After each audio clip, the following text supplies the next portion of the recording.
Assalamualaikum warahmatullahi wabarakatuh. Pada video pembelajaran ini saya akan membahas mengenai KD menerapkan persamaan akuntansi, konsep debit dan kredit, penjurnalan, buku besar, saldo normal, dan laporan keuangan untuk akuntansi keuangan pemerintah daerah. Namun video ini dikhususkan untuk pertemuan kedua, yaitu pertemuan keduanya adalah IPK-nya kita menggunakan konsep debit dan kredit pada akuntansi lembaga pemerintah, kemudian mengaitkan jurnal dan buku besar. IPK untuk keterampilannya membuat penjurnalan dalam akuntansi pemerintah daerah, menyusun buku besar dalam akuntansi pemerintah daerah. Nah, tujuan pembelajaran pada pertemuan kali ini atau pertemuan kedua pada KD2 adalah menggunakan konsep debit dan kredit pada akuntansi lembaga pemerintah dengan benar dan membuat penjurnalan dalam akuntansi pemerintah daerah, menyusun buku besar dalam akuntansi pemerintah daerah. Ini adalah peta konsep dari KD2. Sekarang pada pertemuan kedua kita akan memasuki jurnal dan buku besar. Di sini ada konsep debit dan kredit, jenis transaksi, dan jurnal yang diperlukan. Masuk ke dalam konsep debit dan kredit. Nah, disinilah konsep debit dan kredit. Apabila aset bertambah berletak di mana, kewajiban bertambah dan berkurang letaknya di mana, dan saldo normalnya di mana. Nanti di bahan ajar bisa kalian lihat. Kemudian ini adalah jenis-jenis transaksi pada akuntansi lembaga keuangan pemerintah yang nanti akan menjadi dasar pada dalam penjurnalan. Apa itu pendapatan daerah, belanja daerah, pembiayaan daerah. Sebelumnya kalian sudah mempelajari jenis transaksi kurang lebihnya pada saat kalian mempelajari tentang persamaan dasar akuntansi pada materi sebelumnya. Nah, ini adalah tambahan-tambahannya jenis transaksi yang akan digunakan pada jurnal. Nah, sebelum kita masuk ke dalam jurnal, dari manakah jurnal? Nah, inilah siklus pada akuntansi lembaga pemerintah. Nah, ada neraca awal dari tahun sebelumnya, kemudian dokumen pelaksanaan anggaran DPA, yang kedua bukti transaksi yang dibuatkan jurnal, kemudian diposting ke dalam buku besar. Inilah yang kita pelajari pada pertemuan ini. Nah, dokumen pelaksanaan anggaran SKPD ini adalah dokumen pertama yang menjadi dasar terjadinya transaksi dalam satu tahun anggaran. Nah, yang kedua adalah sebelum menjurnal adalah adanya bukti transaksi. Bukti transaksi dari realisasi pelaksanaan kegiatan yang sudah ada dalam DPA. Nah, inilah untuk menjadi dasar pencatatan jurnal. Kemudian sebelum kita menjurnal adanya bukti transaksi. Inilah adalah bukti transaksi yang ada pada akuntansi lembaga pemerintah. Ada uang persediaan, ganti uang, tambah uang, dan langsung. Kemudian bukti transaksi lanjutnya adalah kwitansi, surat jaminan. Nah, inilah bentuk transaksi. Ada kwitansi, surat jaminan, dokumen, berita acara pemeriksaan, surat angkutan. Kemudian bukti transaksi lanjutannya adalah potongan jam sostek dan segala macamnya. Kemudian setelah ada bukti transaksi, kita buatlah jurnal. Ini adalah bentuk jurnal pada akuntansi lembaga pemerintah. Ada SKPD dari pemerintahan mana. Nah, kemudian jurnal yang diperlukan dalam akuntansi lembaga pemerintah itu ada dua. Jurnal finansial dan jurnal pelaksanaan anggaran.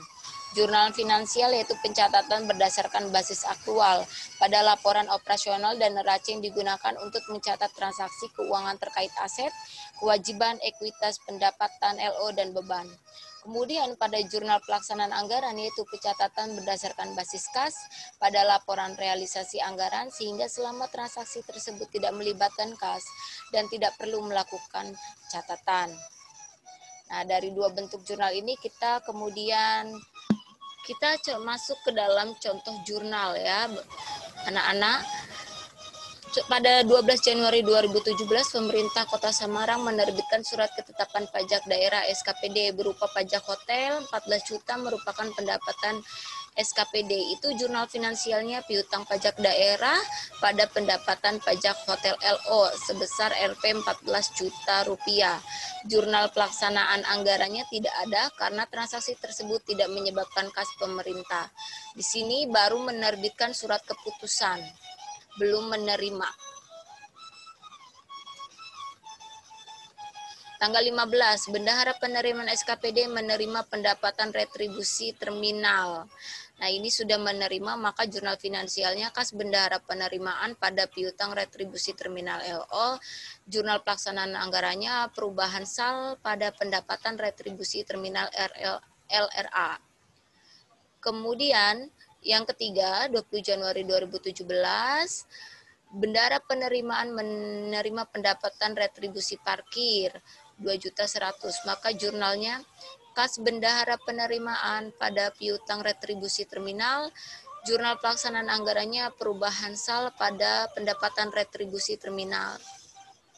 Kemudian pada tanggal 25 Januari 2017, Bendahara Penerimaan SKPD menyetor pendapatan retribusi parkir ke rekening kas daerah, maka jurnal finansialnya RKPPKD pada kas di Bendaharaan Penerimaan. Jurnal pelaksanaan anggarannya tidak ada pencatatan karena transaksi tersebut tidak menyebabkan kas pemerintah berubah. Kemudian pada tanggal 30 Januari, Bendahara Penerimaan SKPD menerima kas untuk pembayaran uang muka pajak reklame untuk 1 tahun ke depan. Nah, maka jurnal finansialnya kas Bendahara Penerimaan pada pendapatan diterima di muka. Jurnal pelaksanaan anggarannya adalah perubahan sal pada pendapatan pajak reklame LRA. Kemudian tanggal 7 Februari, Bendahara Pengeluaran SKPD menerima SP2 untuk persediaan 1.400.000 sesuai respon atas SPP OP yang diajukan kepada PA melalui PPK SKPD dan SPM AP yang diajukan oleh PPK SKPD. Jurnal finansialnya kas Bendahara Pengeluaran, pendapatan diterima di muka. Jurnal pelaksanaan anggarannya tidak ada pencatatan karena tersebut tidak menyebabkan kas pemerintah berubah. Kemudian tanggal 14 Februari pemilik hotel membayar pajak hotel kepada Bendahara Penerimaan SKPD yang sudah ditetapkan sebelumnya. Jurnal finansialnya kas Bendahara Penerimaan pada piutang pajak daerah.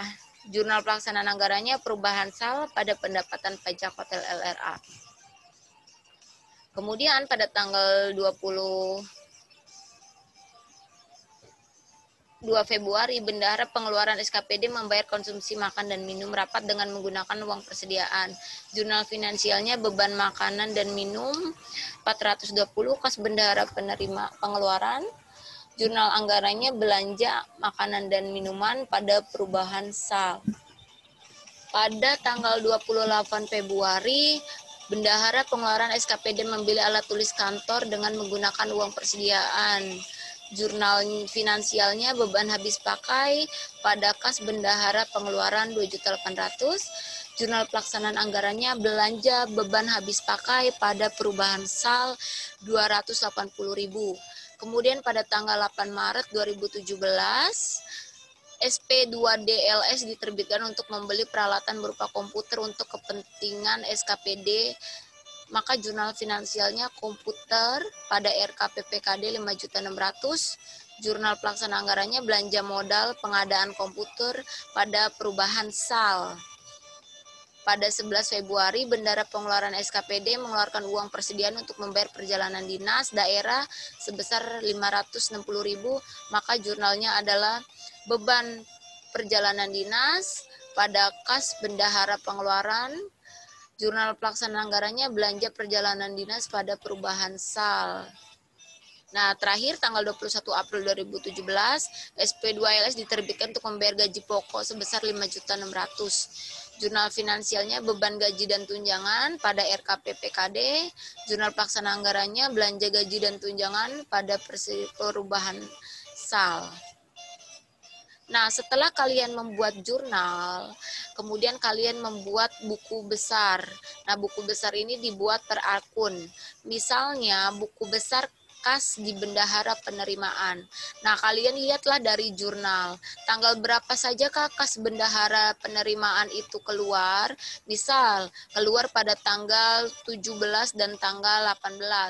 Tanggal 17 letaknya di debit, tanggal 18 letaknya di kredit. Maka tanggal 17 dikurangi tanggal 18 karena debit dikurangi kredit, maka letak saldonya pada kas di bendahara penerimaan saldo normalnya di debit. Misal tanggal 17 2 juta, tanggal 18 1 juta, maka buku besar kas di bendahara penerimaan saldo pada buku besarnya adalah 1 juta. Maka di buku besar akan ditulis saldo akhirnya 1 juta. Nah, saldo akhir tersebut nanti akan muncul di neraca sebagai saldo akhirnya kas di bendahara penerimaan letaknya di debit. Nah, itulah nanti yang akan kalian kerjakan atau kalian pahami pada pertemuan 2 ini. Sekian video yang saya buat. Saya ucapkan terima kasih. Wassalamualaikum warahmatullahi wabarakatuh.